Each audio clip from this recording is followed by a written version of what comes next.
Allah wabarakatuh. Alhamdulillahi rabbil alamin. Wassalatu wassalamu ala rasulillahil karim Nabiyyina Muhammadin wa ala alihi wa sahbihi wa dhurriyyatihi wa ummatihi ila yaumiddin wa ba'd.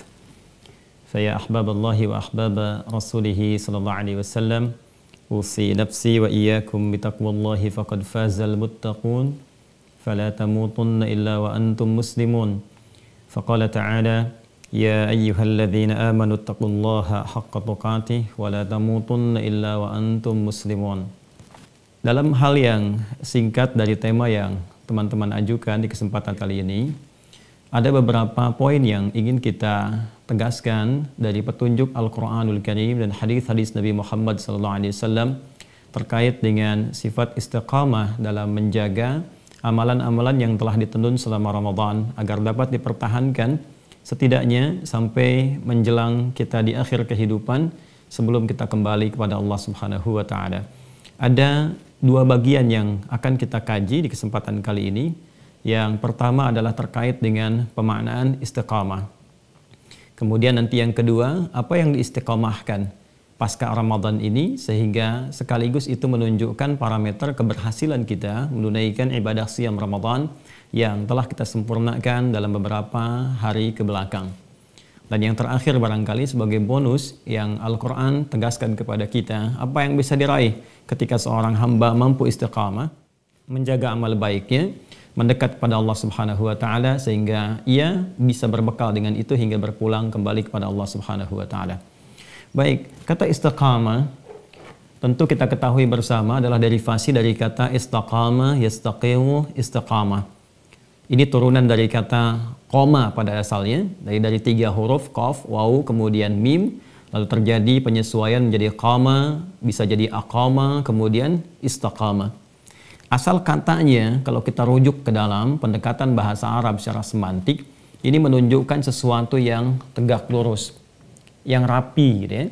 Karena itu kalau kita mau menunaikan sholat, kita seringkali mendengar imam kemudian mengarah kepada jamaah dan mengatakan istau, istaqimu. Kan? Istau, kemudian luruskan, rapatkan, istaqimu, tegakkan dengan baik. Ya, karena sholat kemudian akan dimulai. Istaqimu, tegak, lurus, baik, sempurna. Itu kalimat perintahnya. Kalau kita ingin ambil dalam bentuk yang sifatnya masdar atau kita kembalikan ke dalam kata benda, maka dari kata istaqama, yastaqimu, lahirlah kemudian istiqamah. Umumnya kata benda itu menunjukkan kepada sebuah sifat, karakter, keadaan. Jadi sesuatu yang tegak, lurus, konsisten pada sesuatu atau ruang atau bahkan pekerjaan yang telah dilakukan menjadi karakter sebelumnya. Jadi bila kita tarik kepada keadaan Ramadan, ada kebiasaan-kebiasaan di Ramadan yang telah dilakukan, yang telah dibiasakan, sehingga diharapkan dengan kebiasaan itu menjadi karakter yang menyatu dengan kepribadian kita semua, dan itu kemudian dipertahankan tegak lurus seiring berjalannya waktu, konsisten sampai kita kembali kepada Allah Subhanahu wa taala. Itulah kira-kira kalau kita ambil pengertian secara singkat istiqamah bila dikaitkan dengan berbagai amalan yang telah kita tendun selama Ramadan. Sekarang pertanyaannya adalah, apa yang diistiqomahkan ini? Karena poinnya kan kita harus jaga. Ya? Apa yang kemudian kita harus jaga pasca Ramadan ini, yang sekaligus dengan penjagaan itu menunjukkan keberhasilan ibadah kita, latihan kita, training kita yang telah berjalan setidaknya selama sebulan di bulan Ramadan itu. Maka ini kemudian sebelum kita banyak menduga atau bahkan berspekulasi atau bahkan kemudian mencari-cari dengan pandangan kita sendiri, maka Al-Quran langsung memberikan batas. Allah Subhanahu wa taala menginfokan agar dengan penjelasan yang Allah telah turunkan ini, maka menjadi standar yang mutlak, standar yang menjadi rujukan bagi setiap insan beriman bahwa ini yang Allah inginkan, bukan yang kita harapkan, tapi yang Allah inginkan. Maka jika menyatu antara keinginan Allah dengan keinginan hamba, maka ikutkan keinginan kita kepada keinginan Allah Subhanahu wa taala. Itu yang disebut dengan tawakal. Dan ciri insan beriman itu semakin tinggi imannya, semakin kuat tawakalnya. Itu yang dimaksud Quran surah ke-8 Al-Anfal di ayat yang kedua itu. Innamal mu'minuna alladzina idza dzukirallahu wajilat qulubuhum wa idza tuliyat 'alaihim ayatuhu zadatuhum imana wa 'ala rabbihim yatawakkalun. Jadi ketika zadathum imana, imannya bertambah, maka tingkat tawakalnya, kepasrahannya, penyerahannya, sekaligus kepatuhannya kepada Allah itu semakin tinggi. Dan pembuka perintah penunaian siam Ramadan itu dibukanya dengan panggilan iman. Ya ayyuhalladzina amanu, hai semua orang-orang yang beriman. Jadi akhirnya semua perintah, semua tanda ini menunjukkan dan mengarahkan pada satu sisi, kepatuhan, ketaatan, dan kedekatan kita dengan Allah Subhanahu wa ta'ala. Dari titik ini kemudian Allah jelaskan kepada kita, kembali ke Al-Baqarah ayat 183. Ya ayyuhalladzina amanu, kutiba alaikumusiyam, kama kutiba alal ladzina min qablikum, la'allakum tattaqun. Baik. Saya sedikit dalami dulu, walaupun kita padat sekali waktunya dan singkat waktu kita, tapi kita coba padatkan sedikit. Ya ayyuhalladzina amanu. Ya, kalau kita detilkan, di sini dipanggil menggunakan kata ya. Ya itu disebutkan 361 kali dalam Al-Quran. Kalau kita kembali belajar ke ilmu nahu di gramatikal bahasa Arab, maka ya disebut dengan huruf nida, huruf panggilan. Tapi kalau kita dalami kemudian, ternyata panggilan ini mencakup semua makna huruf nida. Ada 14 makna huruf nida, kata Muhyiddin Ad-Darwishi, itu ada a, ada ya, ada ayah, ada ha, dan seterusnya. Itu semua dicakup oleh a, oleh ya. Jadi bisa memanggil yang dekat, yang menengah, yang jauh, sekaligus memohonkan pertolongan atau minta bantuan. Jadi seakan Allah ingin mengatakan dengan panggilan ya ayyuhalladzina amanu, hai semua orang yang beriman tanpa kecuali. Karena alladzina yang disebutkan 1080 kali dalam Al-Quran, itu isim mausul, konjungsi, mencakup semua kalangan tanpa kecuali.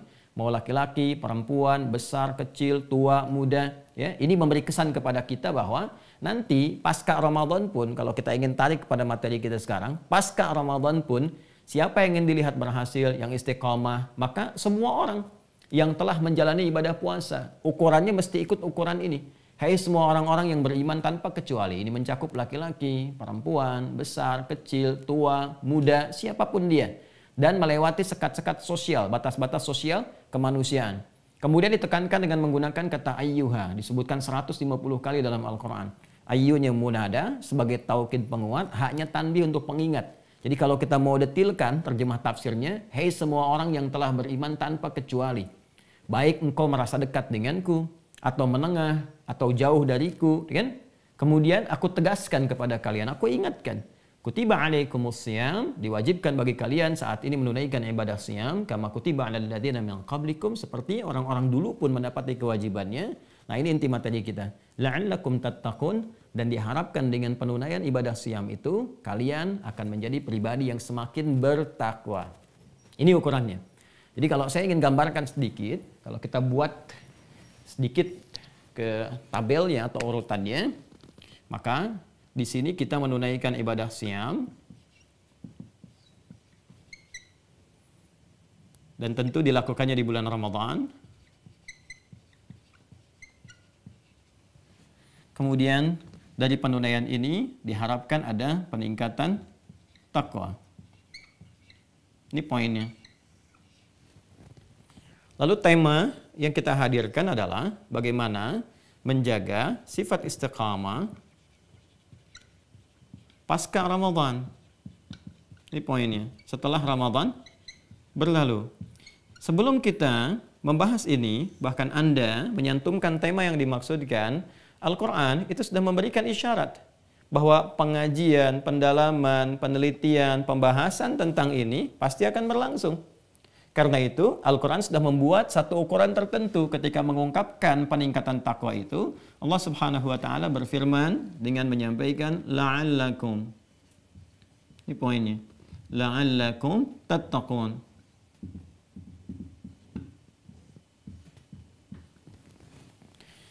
Peningkatan takwa yang disebutkan oleh Allah Subhanahu wa Ta'ala, yang pertama, saya ingin mulai dari yang kedua dulu, menggunakan diksinya tattaqun. Dari kata ittaqa yattaqi, kemudian menggunakan bentuk fi'il mudhari. Ya. Yattaquna bentuk kedua, bentuknya jama supaya kalian bertakwa. Dan ini bentuknya fi'il mudhari. Seperti kita ketahui bahwa fi'il mudhari fungsinya lil hal wal istiqbal wal istimrar. Kalau kita tarik ke dalam bahasa Inggris untuk memudahkan, misalnya dikatakan present continuous, and future. Untuk sekarang yang sedang dikerjakan, terus berlangsung, dan sampai kapanpun ke depan. Sampai kapanpun ke depan. Jadi ternyata peningkatan takwa yang dimaksudkan di dalam ayat tentang perintah menunaikan ibadah siyam ini bukan hanya diharapkan terjadi pada saat penunaian ibadah puasa Ramadan. Baik itu di malam-malamnya ataupun di siang-siangnya. Selama bulan Ramadan itu baru present. Ya, pada saat penunaian. Tapi penggunaan fi'il mudhari di sini memberikan kesan kepada kita bahwa yang diharapkan itu bukan hanya saat Ramadan. Ya, ciri atau parameter keberhasilan penunaian segala bentuk ibadah dalam latihan yang dilakukan pada saat siam Ramadan itu, maka akan terjadi peningkatan takwa itu baik saat Ramadan dan terus berlangsung continuous selama Ramadan sampai tuntas ibadah Ramadan itu ditunaikan, selesai akhir Ramadan, masuk kita ke 1 Syawal, Idul Fitr, kembali lagi boleh makan, kembali lagi keadaan semula kita dengan kondisi yang lebih baik, dan kemudian future. Nah, ini poinnya. Future. Ya. Sampai kita bawa terus. Kalau tadi Ustadz sih mengatakan ada yang bikin judul sampai ke akhirat misalnya, di bawah itu, ya boleh-boleh saja, karena memang future kan sampai kembali kita kepada Allah Subhanahu wa Ta'ala. Kalau mau pakai dalil kan tadi kita bisa bawa Quran surah ke-59 Al-Hasyr ayat 18 itu. Ya ayyuhalladzina amanu taqullaha wal tanzur nafsum ma qaddamat lighad. Hai setiap insan yang beriman, tingkatkan takwamu kepada Allah Subhanahu wa Ta'ala dan siapkan dirimu untuk membawa takwa itu sampai punya visi lighad. Lighad di situ kan sampai ke akhirat. Jadi kita tarik perjalanan hidup kita. Kalau saya selalu berbagi kurikulum kehidupan itu, keluarkan dulu tuh ayat akhiratnya. Ya, kita kan ingin kembali kepada Allah mendapat rahmat di akhirat dalam bentuk surga. Sedangkan surga itu kan ragamnya ada berapa? Ya, ada 8 kan? Ya, di Quran didetilkan kemudiannya hadis. Nah, idealnya sebetulnya sederhananya kalau kita ingin tarik kurikulum ini ke dunia, keluarkan dulu saja aktivitas-aktivitas yang mengantarkan kita kepada harapan-harapan capaian surga.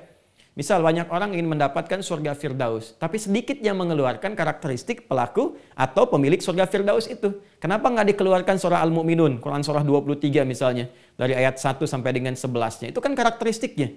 Itu konteks akhirat, turunkan ke bumi menjadi kurikulum. Sehingga ada orang-orang ahli surga Firdaus yang berkehidupan di bumi dan konsisten melakukan itu sampai dengan wafat. Itu yang dimaksudkan membuat kurikulum kehidupan sampai dengan akhirat. Akhiratnya turunkan ke bumi, diminiasikan, dan itu yang dilakukan dalam perjalanan kehidupan kita. Ini contohnya gitu kan. Nah, sekarang sebelum sampai ke sana, kita batasi dulu. Ini poin pertama. Jadi kata Al-Quran, ukuran keberhasilan seseorang dalam menunaikan ibadah siamnya itu terjadi peningkatan takwa. Yang bisa dilihat pada saat dia menjalani puasa Ramadan, sampai akhir Ramadan, sampai pasca Ramadan. Ini ukurannya, peningkatan takwa pasca Ramadan. 1. Apakah semua orang yang telah menyelesaikan ibadah siam akan mengalami peningkatan takwa? Belum tentu. Kenapa? Karena kata tattaqun yang menutup ayat 183 surah Al-Baqarah didahului dengan kata la'allakum. Dari kata la'alla plus kum untuk menunjuk, kata kedua dalam bentuk jama' kepada kalian, sehingga di sini bentuknya menggunakan tattaqun. La'alla ini kata Al-Imam As-Suyuti dan juga ditetapkan dalam ketentuan gramatikal bahasa Arab disebut dengan harfut taraji. Ya. Apa itu harfut taraji? Secara singkat adalah huruf yang menunjukkan harapan yang sangat kuat untuk meraih sesuatu yang diinginkan, namun tidak mungkin itu bisa dicapai kecuali dengan kesungguhan, kecuali dengan keseriusan. Artinya Allah sendiri sudah memberikan kesan, sudah mengisyaratkan kepada kita bahwa peningkatan takwa yang dimaksudkan, yang akan dimiliki, dialami oleh para insan beriman yang telah sempurna menjadi alumni Ramadan, menyelesaikan ibadah siamnya, bahkan pasca Ramadan, itu hanya akan bisa didapatkan oleh orang-orang yang memang serius dalam mengisi hari-hari Ramadannya. Jadi kesungguhan itu equal akan mengalami keselarasan dengan hasil yang kemudian diraih. Dengan baik, kan seringkali orang mengatakan kalimat yang sederhana namun padat kan, usaha tidak akan membohongi hasil, kata beberapa orang kekinian. Nah, ini kesungguhan yang kita kerjakan selama Ramadan itu akan terlihat bagaimana hasilnya pasca Ramadan, dan itulah usaha yang ditempuh selama Ramadan. Karena itulah kemudian kalau kita ingin melihat dan membuktikan, karena masih ada harapan, Ya, selalu ada peluang. Jadi kalau di Quran atau di hadis itu ada arah-arah kepada motivasi atau penunjukan pada sesuatu, maksudnya adalah kita diminta untuk masuk ke dalam ruang itu. Bukan kita menghukumi atau memvonis, lah kayak sayanya nggak dapet ya, atau ini ayat untuk dia, bukan. Ya, tapi sepanjang ayatnya umum, maka jangan dikhususkan. Maka ayat itu membawa kita untuk hadir ke ruang itu. Contoh, prakteknya sederhana gini. Di Ali Imran ayat 37, itu kan ada keutamaan Sayyidah Maryam alaihissalam. Maryam ini saking mulianya, dekat dengan Allah Subhanahu wa taala, secara singkat diberikan oleh Allah fasilitas kehidupan yang sangat luar biasa. Perangkat-perangkat hidupnya tersedia sebelum diberikan. Pamannya yang memberikan, yang diberi tugas, mendapat tugas untuk mensupport kebutuhan Maryam, namanya Zakaria alaihissalam, kan? Nabi Zakaria ini punya istri namanya Elyasobat atau dikenal dengan Elizabeth. Elizabeth ini punya saudari namanya Hannah. Hannah ini istrinya Imran. Ya, nanti Imran dengan Hannah punya anak Maryam. Ini kurang lebih seperti itu nasabnya.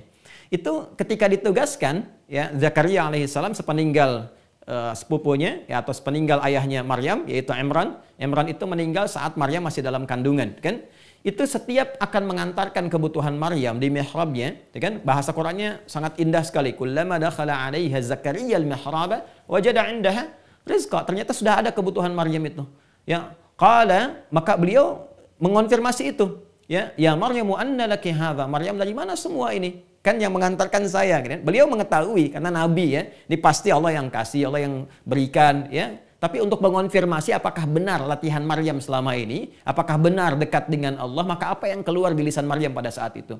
Maka beliau berkata, ya qalat huwa min indillah, ini semua dari Allah Subhanahu wa taala. Apa syahidnya yang terkait dengan pembahasan kita? Innallaha yarzuqu man yasha' bighairi hisab. Sungguh Allah akan melimpahkan rizki tanpa batasan bagi siapa yang dikehendaki. Sedangkan rizki itu bukan hanya makanan, minuman, pakaian, ketenangan itu rizki, keturunan itu rizki. Nabi Zakaria membaca ini bukan kekhususan untuk Maryam. Tapi dibuka ayatnya sebagai isyarat orang-orang yang mampu mendekat kepada Allah seperti Maryam melakukannya, maka terbuka juga peluang beliau untuk mendapatkan itu. Maka Nabi Zakaria kemudian beribadah di mihrabnya Maryam itu, sholat dan minta kepada Allah untuk diberikan satu karunia yang kata orang masih terbatas, yaitu keturunan. Karena istri beliau divonis monofos, dan mandul secara medis, klinis, kata manusia nggak mungkin. Maka beliau memohon kepada Allah di mihrabnya Maryam itu. Maka di ayat 38-nya diabadikan doanya dalam Al-Quran di surah Ali Imran ayat 38. Hunalika da'a Zakaria rabbah. Qala rabbi habli min ladunka dzurriyyatan thayyibah innaka sami'ud du'a. Dan yang terjadi, terkabul doanya. Fanadathul malaikatu wa huwa qa'imun yusalli fil mihrab anna Allah yubashshiruka bi Yahya. Ini satu gambaran peristiwa yang memberikan sebuah kesan keistimewaan, tapi sifatnya terbuka untuk umum, sekalipun satu yang mengalaminya. Jadi poinnya, kalau ada yang seperti itu, kita masuk ke dalamnya. Bukan kita memvonis diri seperti ini atau orang lain seperti itu. Ini di dalam kaidah asbabun nuzul disebut dengan al-ibaratu bi'umumil lafzi la bi khususis sababi. Hikmah itu, hukum itu, bahkan kesan itu bisa diambil dengan keumuman lafaznya, bukan karena kekhususan sebabnya. Itu poinnya. Kalau kita kembalikan ke sini, ya Bapak Ibu sekalian, kalau kita kembalikan ke sini bahwa kalau nanti kita melihat bahwa ciri-ciri ini ada pada diri kita, maka terus sempurnakan. Itu yang disebut dengan istiqamah, jaga tegak lurus pada itu semua, ya, pertahankan sampai kita kembali pulang menghadap Allah Subhanahu wa taala. Bisa ketemu Ramadan berikutnya lagi, bisa tidak bertemu sesuai dengan ajal yang telah Allah tetapkan. Tapi kalau kita melihat bahwa belum ada peningkatan yang dimaksudkan, maka jangan memvonis diri. Tugas kita adalah, nah ini poinnya, menyempurnakan kembali, membuktikan kesungguhan kepada Allah bahwa tidak sia-sia kita diberikan kesempatan selama Ramadan ke belakang itu. Boleh jadi itu adalah pondasi untuk meningkatkan amalan selanjutnya. Itu poinnya.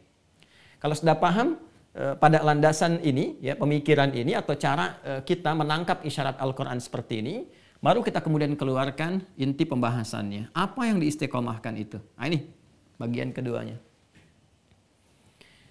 Al-Quran memberikan satu isyarat sederhana, takwa. Ini hasil kita saat Ramadan. Waktu saya sangat terbatas, 45 menit. Jadi saya tidak akan membahas terlalu dalam, karena nanti kalau kita mau bedah ini sesungguhnya sangat dalam sekali, luas sekali pembahasannya. Kita hanya akan khususkan pada spesifik yang kita latih selama Ramadan saja. Kata takwa dan derivasinya di Quran itu setidaknya terdapat sebanyak 115 kali. Kalau mau digali lebih menarik lagi, nanti lawannya nafsu. Nama lainnya fujur, ya. Nanti takwa disebutkan 115 kali, nafsu disebutkan 115 kali. Lawan takwa itu fujur. Makanya takwa dengan fujur dikontradiktifkan dalam Al-Quran. Di Quran surah ke-91 Asy-Syams di ayat 7 sampai 10. Wa nafsim wa ma sawwaha fa'alhamaha fujuraha wa taqwaha. Kemudian nanti dari fujur ini nama lainnya nafsu yang memberikan satu rambatan-rambatan dorongan negatif. Sebetulnya lawan dari takwa. Nanti begitu keluar dari fujur, keluarlah perbuatan su. Karena sumbernya dari nafas ketemu su, kadang sering disebut dengan nafsu. Itu yang dimaksud Quran surah ke-12 Yusuf ayat 53. Wa ma ubarni'u nafsi innan nafsa la'ammaratum bisu illa ma rahima rabbi. Kan? Nah, kemudian ini mendapatkan perangkat pendampingan yang takwa itu dari malaikat. Dari malaikat. Karena memang malaikat sifat dasar karakteristik penciptaannya, materi penciptaannya dari cahaya, karakteristiknya takwa. Kan sifat takwa itu menegakkan, tegak lurus dengan perintah Allah, menjauhi larangannya. Ini yang dimaksud Quran surah ke-66 At-Tahrim di ayat yang ke-6. La ya'sunallaha ma amarahum wa yaf'aluna ma yu'marun. Sedangkan yang mensupport kepada sifat fujur atau kenafsu itu syaitan, setan. Menariknya, malaikat disebutkan 88 kali dalam Al-Quran, kemudian setan disebutkan 88 kali dalam Al-Quran. Selama puasa, selama Ramadan, kita dilatih dengan skema tersendiri, dengan materi, dengan hidangan-hidangan amal saleh, yang kemudian diminta kita untuk konsisten melakukan itu selama sebulan. Dan ini yang paling menarik. Desainnya adalah bagaimana memanage ini, nafsu ini, menekan ini, sehingga yang takwa ini yang bisa keluar, nilai-nilai kebaikannya. Kumpulan-kumpulan kemuliaannya. Jadi takwa itu Bapak Ibu sekalian, kalau kita secara detail mengkajinya, kesimpulan umumnya adalah bisa kita dapati, takwa itu pada akhirnya adalah kumpulan atau akumulasi semua sifat baik yang mungkin dilakukan. Sifat baik itu disebut dengan khair namanya. Khair, jamaknya khairat. Ya. Nah, akumulasi sifat khair ini itu disebut dengan takwa. Jujur itu takwa, tawadhu itu takwa, ya kan? Rendah hati, kemudian sabar dan turunan-turunannya. Lawannya nanti disebut fujur, lawannya. Jadi kalau ada jujur di sini ada dusta dan seterusnya. Nah, kita ini diminta oleh Allah selama Ramadan untuk mengoptimalkan semua potensi baik ini, dilatih semua supaya keluar ini. Ya. Dalam bentuk apa latihannya? Latihan itu yang kita tunaikan dalam bentuk ibadah namanya. Saya tarik ke sini. Jadi sebetulnya desain ibadah itu kembalinya feedbacknya kepada kita. Diperintahkan kita untuk ibadah itu pada akhirnya supaya mengeluarkan semua potensi mulia kita. Potensi baik kita. Makanya kalau kita mau gali lebih dalam tentang sholat misalnya. Diminta kita menunaikan sholat kan. Ibadah pertama yang kita lakukan setelah bertauhid. Quran surah ke-20 ayat 14. Innani anallahu la ilaha illa ana fa'budni ibadah. Apa bentuknya? Wa aqimis salata li dzikri. Apa tujuan menunaikan sholat? Ya, kemudian dijelaskan di Quran surah 29 Al-Ankabut ayat 45. Utslu ma uhiya ilaika minal kitab wa aqimis shalah. Apa tujuannya? Inna salata tanha 'anil fahsya wal munkar. An-nahyu 'anil fahsya wal munkar itu ya ini akumulasi kebaikan supaya mencegah dari yang buruk dari nafsu ini, fahsya dan munkar. Ya, zakat misalnya mengembalikan kita kepada kondisi-kondisi yang baik supaya memiliki jiwa toleran, jiwa berbagi, menutup sifat-sifat pelit misalnya, ya, menutup sifat-sifat yang tamak terhadap harta dan turunan lainnya. Ya, apalagi puasa akumulasinya ke situ dan puncaknya adalah di umrah dan haji. Jadi yang dilatih selama Ramadan itu bentuknya ini. Latihannya bentuknya ibadah. Tujuan puncaknya adalah mengeluarkan semua potensi kebaikan itu yang disebut dengan takwa supaya kalian punya karakteristik untuk bertakwa. Maksudnya semua sifat baik ini keluar. Ya. Nah, ibadah yang dilatih selama Ramadan itu ada dua. Ini perwujudan sifat takwa. Nah, ini dua hal ini nanti yang akan kita lihat menjadi parameter keberhasilan kita setelah Ramadan. Apakah ini kemudian bisa naik, ya, kemudian konsisten kita jaga, ataukah terlihat ada persamaan sama antara sekarang dengan Ramadan, kan? Atau menurun misalnya. Nanti bagaimana cara membacanya? Nanti kita akan lihat bersama, kan?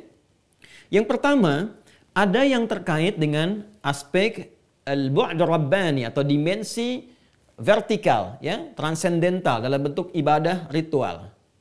Ya, aspeknya spiritual, hubungan kita dengan Allah Subhanahu wa taala, habdu minallah. Ini poinnya. Habdu minallah. Bentuknya apa saja, ya. Bisa kita lihat salat, kan? Kaitan dengan Al-Qur'an, kan? Ya. Karena itu ketika kita menunaikan ibadah Ramadan, ini kan banyak dilatih nih. Bagaimana meningkatkan sholat, bagaimana meningkatkan interaksi dengan Al-Quran, ya kan? Dan ayatnya sangat bertebaran di dalam Al-Quran. Kalimat takwa pertama dalam Al-Quran, skema amalnya adalah ini, amalan ritual. Quran surah kedua Al-Baqarah, ya kan? Ayat 2-3 itu, Dzalikal kitabu la raiba fi hudal lil muttaqin. Siapa orang takwa muttaqin di situ? Alladzina yu'minuna bil ghaib, iman. Ingat, imannya kemudian disebutkan oleh Al-Quran, bisa dijaga terus naik, ada progresivitas di situ. Kemudian wa yuqimunas shalah, ini meningkat salatnya. Dan Bapak Ibu saya kira sudah sangat mengetahui, bukankah kata salat itu disebutkan dalam setidaknya 3 bentuk diksi. Ada yang begini, alif, lam, sod, lam, alif, kemudian ta marbutah, begini kan? Ada yang begini, alif, lam, sod, lam, waw, alif, kemudian ta maftuhah. Ada yang begini kan? Alif, lam, sod, lam, waw, fathah tegak di atasnya ta marbutah. Gini kan? Ya kan? Kalau ini sudah kita banyak dapati umum, bentuknya tunggal, ya, satu, bentuk mufrad, singular. Yang ini menunjuk kepada jamak, tapi jamak terbatas, as-salawat. Seperti Al-Baqarah ayat 238. Hafidhu 'alas salawati, bentuknya begini, bentuk yang kedua. Ini menunjukkan bentuk jamak tapi terbatas. Karena itu di Al-Baqarah ayat 238 yang dimaksudkan adalah salat fardu. Karena fardu bentuknya jamak, 5 waktu, 17 rakaat. Hanya dibatasi di 5 waktu itu saja. Dan rakaatnya pun harus 17. 2, 4, 4, 3, 4. Itu formulasinya. Nggak boleh 2 jadi 3, 3 jadi 4, atau 4 jadi 3. Ya. 2, 4, 4, 3, 4. Subuh, zuhur, asar, maghrib, isya. Karena itu bentuknya jamak seperti ini tapi terbatas. Tapi kalau yang ini, ya, as-shalah, ini bentuk terlihat seperti tunggal, ya, tapi mengandung makna jamak. Dan jamaknya tanpa batas, artinya melebihi batas yang fardu yang ini. Jadi kalau di sini 5 waktu, 17 rakaat, yang ini yang melampaui batas ini. Ibadah yang melampaui batas fardu itu, ya, pelampauannya disebut dengan nafilah. Ya, jamaknya nawafil, hukumnya disebut dengan sunnah. Seperti tahajud misalnya di Quran disebut dengan nafilah. Quran surah ke-17 Al-Isra ayat 79, ya. Wa minal laili fatahajjad bihi nafilatan laka asa ayyab'atsaka rabbuka maqaman mahmuda. Jadi yang melewati batas ini disebut dengan nafilah, jamaknya disebut dengan nawafil, hukumnya disebut dengan sunnah. Ya, maka kita kenal dengan salat sunnah. Salat sunnah. Maka di dalam Ramadan, bukankah kita dilatih untuk meningkatkan salat fardu dengan mengoptimalkan salat-salat nafilahnya kan? Nawafilnya, sunnahnya. Kita bangun lagi malamnya, ba'da isya kita tunaikan tarawih, gitu kan? Yang disebut oleh Nabi dengan qiyam Ramadan, sifatnya disebut tarawih. Karena itu Al-Imam Muslim dalam kitab sahihnya menyebutkan, ya, babut tarawih wa huwa qiyam Ramadan. Bab tentang tarawih itu sifatnya sebagai implementasi dari sabda Nabi tentang amalan qiyam Ramadan. Dan tinggi nilainya. Ya, sampai Nabi menyebutkan dengan yang setara dengan amalan siam. Man qama ramadhana imanan wa ihtisaban ghufira lahu ma taqaddama min dzambi. Di siam sama persis, cuma beda diksi. Di atas qama, di bawah shoma. Man shoma ramadhana imanan wa ihtisaban ghufira lahu ma taqaddama min dzambi. Singkatnya apa? Secara padat dan singkat bahwa saat Ramadan kita dilatih meningkatkan sholat. Bukan hanya yang fardu, tapi juga yang sunnah. Ya. Ada latihan untuk menunaikan tahajud, ditarik, yang waktu cepatnya ba'da isya dikenal dengan tarawih. Intinya kan nambah. Dan menariknya, pada saat Ramadan, suasana dan auranya sangat mendukung kita untuk meningkatkan amalan-amalan sunnah. Jangankan yang sholat-sholat di malam hari yang sunnah. Sholat duha yang di pagi menjelang siang. Kan? Tahiyatul masjidnya, sholat-sholat rawatib yang mengiringi sholat-sholat fardu. Kan kita tunaikan kan? Sekarang, apa yang telah dilatih selama kurang lebih sebulan itu, maka lihat pasca Ramadan. Ada nggak yang masih menempel tuh amalan itu? Konsisten nggak? Ya kan? Kita kan belum bicara tentang bagaimananya. Kita baru bicara tentang ini amalannya. Ini pasca Ramadan kita lihat, ada nggak terbawa? Saya sering gambarkan kepada teman-teman saat mengaji seperti ini. Kalau orang makan menunya ayam misalnya, tempe dan kerupuk selama sebulan. Ya, tiba-tiba setelah sebulan itu yang disajikan cuma ayam dan tempenya, kerupuknya nggak disajikan. Saya sering tanyakan, apa pertanyaan pertama dari orang-orang atau teman-teman yang disuguhi itu? Maka semua sepakat mengatakan, 100% mereka berkata akan bertanya mana kerupuknya. Artinya ada kerinduan, ada kebiasaan yang dibawa. Ya? Sekalipun tidak ada kerupuk, dia berusaha mencari atau minimal mendapati atau ada kerinduan untuk melakukan itu. Nah ini yang seharusnya terjadi. Ada pertanyaan, ada kerinduan. Walaupun tidak semua mungkin bisa dikerjakan, tapi setidaknya para ulama sepakat ya ada bagian-bagian tertentu, kelebihan-kelebihan, sisa-sisa atau bagian yang masih menempel dari bagian sholat itu yang bisa dilakukan pasca Ramadan. Nah ini poin yang mau saya sampaikan pertama kali. Kemudian ada Al-Quran, interaksinya dibagi 3 bagian. Ya, bisa jadi bacaan disebut dengan qiraah, bisa jadi pengkajian atau riset, ya, atau kita sebut dengan tafsir, disebut dengan tilawah. Lalu ada juga hafalan disebut dengan hifdz atau tahfidz. Jadi ada qiraah, ada tilawah, ada hifdzun. Ini kita maksimalkan selama Ramadan. Bahkan di qiraah itu ada yang khatam berapa kali kan? Sekali, 2 kali, 3 kali, 5 kali dan seterusnya. Ya, banyak kisah yang bisa kita sebutkan di masa lalu, tapi ini bicara tentang masa kini, spesifik kita, saya, Anda. Ya, jadi masa lalu itu motivasi. Kini adalah kehidupan nyatanya. Dan masa depan itu adalah sejati keabadiannya. Jadi sekarang pertanyaannya selalu tujukan kepada kita. Nah hasilnya pasca Ramadan, bagaimana kondisinya terutama kurang lebih 13 hari pasca Ramadan sampai dengan hari ini. Terjaga nggak Qurannya? Bagaimana bacaannya? Bagaimana murajaahnya? Masih senang ngaji?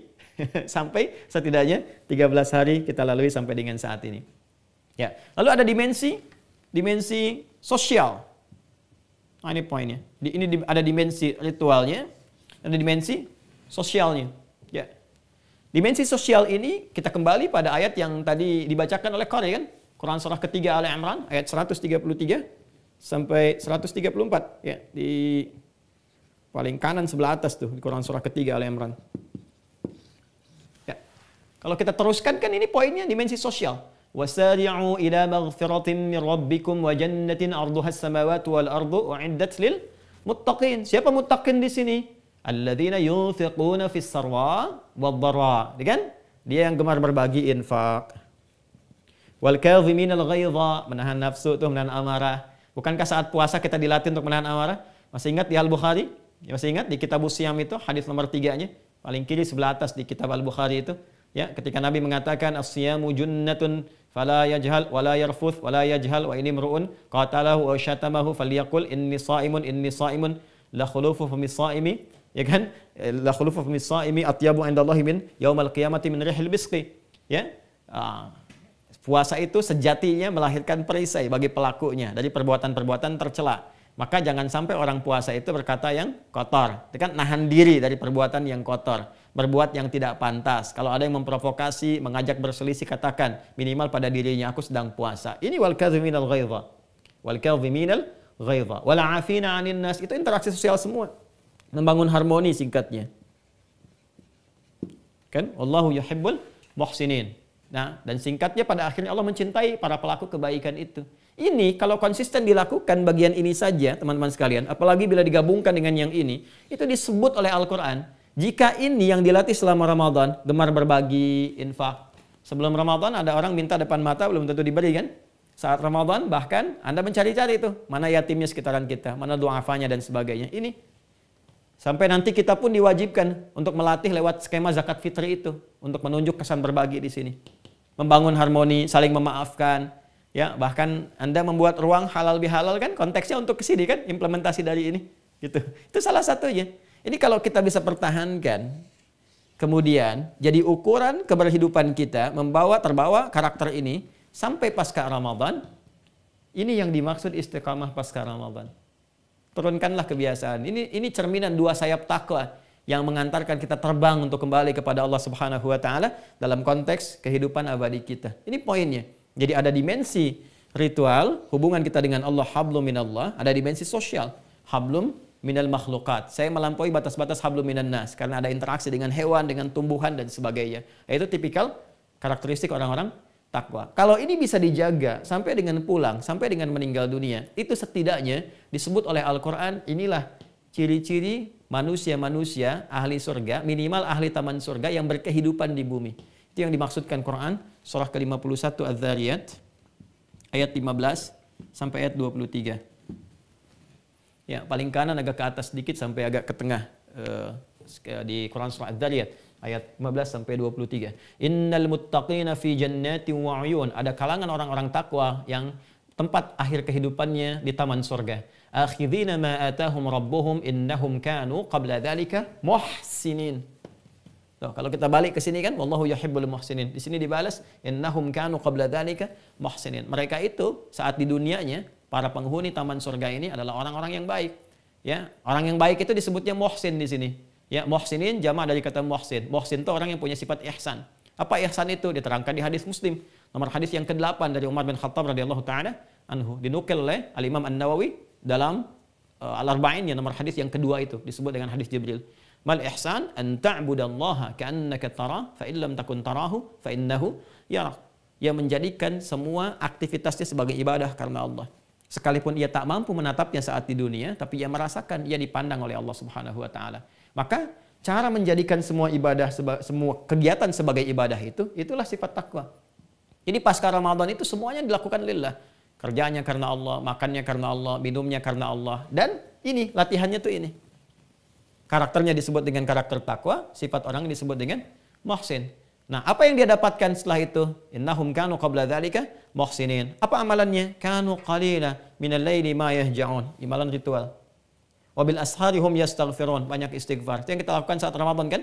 Bahkan di antara salat-salat tarawih itu kita katakan Allahumma innaka afuwun tuhibbul afwa fa'fu anni. Atau riwayat Ibnu Majah, Allahumma innaka afuwun karim tuhibbul afwa fa'fu anni. Itu kan kalimat viral yang diajarkan Sayyidah Aisyah ketika mendapat pengajaran dari Nabi sallallahu alaihi wasallam ketika beliau berkata, "Lau alimtu ayya lailatul qadri ma aqulu fiha." Kata beliau, kalau saya tahu malam itu bertepatan dengan anugerah Allah di malam Al-Qadar, apa yang aku katakan? Kata Nabi, "Qulu," ya, makuli, katakanlah oleh engkau, "Allahumma innaka afuwun karim tuhibbul afwa fa'fu anni." Itu kan istighfar. Ya, wa fi amwalihim haqqul lis-sa'ili wal mahrum. Ini skema yang kedua, sosial.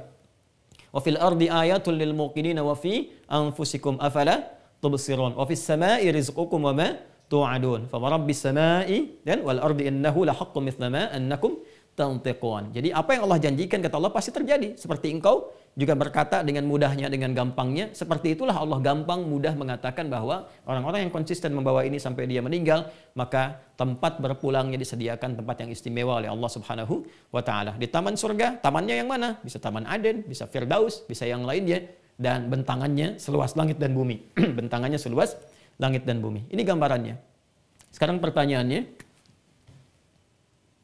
kita ada di mana sampai hari ini, hari ke-13? Nah, lalu skemanya seperti apa? Dari sini, maka tarik skema ini ke dalam diri kita masing-masing. Lihat bagaimana peningkatan yang sudah terjadi pada diri kita. Cara membandingkannya begini, karena Ramadan itu latihan. Jangan dibandingkan dengan Ramadan, nggak akan sama. Pasti nggak akan sama. Situasinya beda, auranya tidak sama, gitu kan? Kondisinya juga sangat berlainan. Membandingkannya adalah dengan sebelum kita masuk Ramadan. Sebelum masuk Ramadan keadaannya bagaimana? Yang 5 waktu kadang masih terlambat, masih malas dan sebagainya gitu kan. Ya sunnah kadang-kadang dikerjakan, kadang-kadang tidak misalnya. Atau ada yang sudah bagus sama sekali, alhamdulillah. Di Ramadan dilatih, ditingkatkan lagi. Nanti pasca Ramadan melihat perbandingannya, kalau ingin lihat berhasil, jangan dibandingkan dengan Ramadan, terlalu jauh. Bandingkan dengan pra-Ramadan. Kebiasaan kita sekarang pasca Ramadan dengan sebelum Ramadan, ada peningkatan nggak? Ya kan? Itu yang harus dilakukan. Kalau saya saat sebelum Ramadan nih konsisten fardu tapi belum sunnah nih, kan? Ramadan dilatih, pasca Ramadan meningkat, ada amalan sunnah sekalipun nggak sama dengan Ramadan, berhasil, alhamdulillah, berhasil. Tinggal nanti pasca Ramadan ini kita coba jaga itu, minimal kita naikkan sampai persiapan ke Ramadan berikutnya atau sampai kembali pada Allah Subhanahu Wa Taala. Itu ukuran yang pertama, kan? Yang kedua sebagai penutup, bagaimana menjaga ini konsistensi supaya ini bisa konsisten sampai dengan kita kembali pada Allah Subhanahu wa taala. Memang kata orang tidak mudah gitu kan, karena konsisten itu mesti melewati setidaknya 9 tahapan gitu kan. Ada konsis 1, konsis 2, konsis 3, konsis 4 sampai konsisten deh ya. Orang-orang mengatakan candanya demikian gitu. Tapi kalau kita tarik ke dalam nuansa Quran, ada 2 cara yang paling utama menjaga kita bisa istiqamah untuk mempertahankan amalan. Ya, yang pertama, ini yang paling singkat yang bisa kita lakukan, selalu ingat tentang kematian. Itu pasti akan menjaga diri kita insya Allah setidaknya untuk konsisten berbuat amalan. Ya, guru-guru saya selalu mengajarkan bahwa kalau kamu ingin berbuat maksiat atau malas ibadah, ingatlah wafat seketika gitu kan. Dan pada saat itu kita insya Allah akan lebih termotivasi untuk bisa meningkatkan ibadah. Dan ini banyak sekali pengingatnya, termasuk dalam Al-Quran. Orang kalau ingin sholatnya khusyuk, hal pertama yang Allah ingatkan kepada pelaku sholat itu adalah Coba ingat bahwa engkau mungkin akan kembali kepada Allah saat menunaikan sholat itu. Itu ada di Quran surah kedua Al-Baqarah ayat ke-45 sampai 46. Wasta'inu bis-sabri was-shalah wa innaha lakabiratun illa 'alal khashi'in. Siapa orang khusyuk itu? Alladzina yadhunnuna annahum mulaqu rabbihim wa annahum ilaihi raji'un. Ini bagian yang pertama. Jadi kalau kita ingin menjaga tetap istiqamah, kan, maka ingat bahwa lakukan itu, jaga itu sampai pada akhirnya ingat bahwa kita tuh akan pulang. Kita akan kembali, kita akan menghadap pada Allah Subhanahu wa taala. Sia-sia kalau kemudian apa yang telah kita tenun ternyata pada akhirnya saat berpulang itu tidak mendapatkan jejak apapun. Jadi bagian yang pertama. Yang kedua, yang terakhir adalah cari orang-orang dan lingkungan-lingkungan terbaik untuk menjaga amalan itu. Kalau perlu bentuk komunitas. Ini saya lihat di Zoom Bapak Ibu kan banyak sekali. Ya, kenapa tidak membentuk misalnya ada grup sendiri? Grup di sini kan ada turunan amal nih. Bikin aja misalnya grup takwa pasca Ramadan misalnya, atau grup misalnya harapan takwa. Ini kan ada harapan bunda nih. Bisa bikin harapan takwa. Misal ya, nggak harus banyak-banyak, beberapa dulu turunkan tuh. Misalnya ada grup untuk menjaga konsistensi sholat. Diingatkan aja. Waktunya duha tinggal di broadcast adminnya.